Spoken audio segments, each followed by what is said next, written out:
Bonjour à tous, dans cette vidéo, je vais vous apprendre à déduire d'un calcul de limite qu'une droite va jouer le rôle d'une asymptote verticale à la courbe d'une fonction. Petit rappel, donc si la limite d'une fonction, lorsque x tend vers un nombre, on tourne, on trouve plus l'infini ou moins l'infini, on pourra déduire que la droite d'équation x égale ce nombre est asymptote verticale à la courbe de la fonction. Je vous ai fait une petite illustration, donc mon repère en bleu, d'accord, et j'ai trouvé que en 3 moins la fonction, la limite est plus l'infini, et en 3 plus, moins l'infini. Bon, j'ai approché d'un nombre, j'ai trouvé des infinis. La droite rouge, elle passe par tous les points qui ont la même abscisse qui vaut 3. Donc x égale 3, abscisse égale 3, x égale 3. Toutes les équations de droite verticale vont être de la forme x égale constante, la fameuse constante abscisse commune de ces points. Maintenant, qu'est-ce qui va se passer graphiquement? Quand j'approche de 3 moins, c'est-à-dire quand je suis ici, je vois que les f de x vont s'approcher de plus l'infini. Donc plus je m'approche de 3 par en dessous, plus je vais plus vers plus l'infini. Et voyez, on peut se douter que la courbe de la fonction va partir dans cette direction d'asymptote, c'est-à-dire sans rencontrer de manière verticale. C'est pour ça qu'on dit asymptote verticale. De même, en 3 plus, je trouve moins l'infini. Ça veut dire que quand je vais arriver par la droite, vers 3 par valeur supérieure, on peut s'attendre à aller vers moins l'infini, vu le résultat, c'est-à-dire à partir vers le bas, de prendre la direction de cette asymptote. Premier exercice que je vous propose de faire, on a trouvé ce résultat de limite et on me demande qu'est-ce qu'on peut déduire pour la courbe de la fonction. Écoutez, on approche d'un nombre et ça retourne un infini, on a une asymptote verticale. À chaque fois qu'on approche d'un nombre, si ça donne un infini, il y a une équation de droite qui va jouer le rôle d'une asymptote verticale. Donc ce que je vous mets là, la droite d'équation x égale 5 est une asymptote verticale à la courbe de la fonction.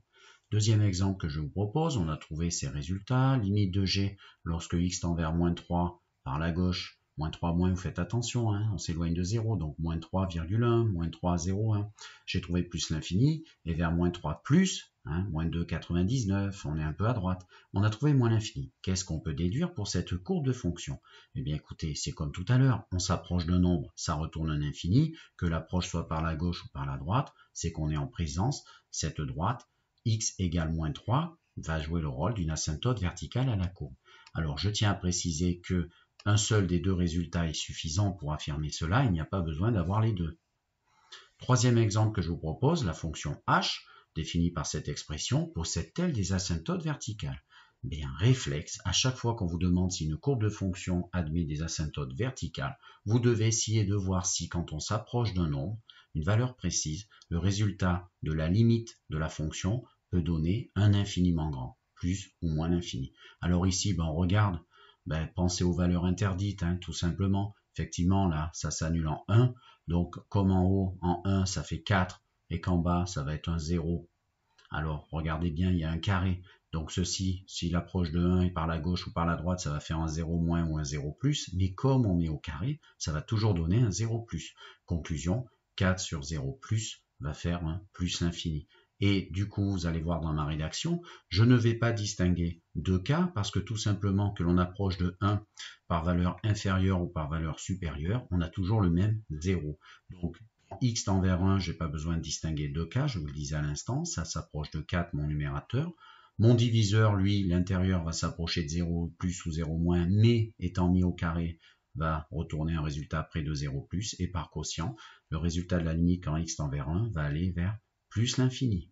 Déduction graphique, la courbe de h admet la droite x égale 1 pour asymptote verticale. J'ai approché d'un nombre, je trouve un infini, il y a une asymptote verticale. Alors maintenant, regardez, j'ai dessiné cette courbe de fonction à droite, et donc, qu'est-ce qui se passe? J'ai dessiné x égale 1, ici ma fameuse asymptote verticale. La courbe de la fonction h, regardez, quand j'arrive par la gauche de 1, ça part vers plus l'infini, et quand j'arrive par la droite de 1, ça part vers plus l'infini. Je vérifie effectivement cette notion d'asymptote, mais également que ça va partir vers plus l'infini. Je vérifie la cohérence de mes résultats. Ça part vers plus l'infini, aussi bien à droite qu'à gauche de 1.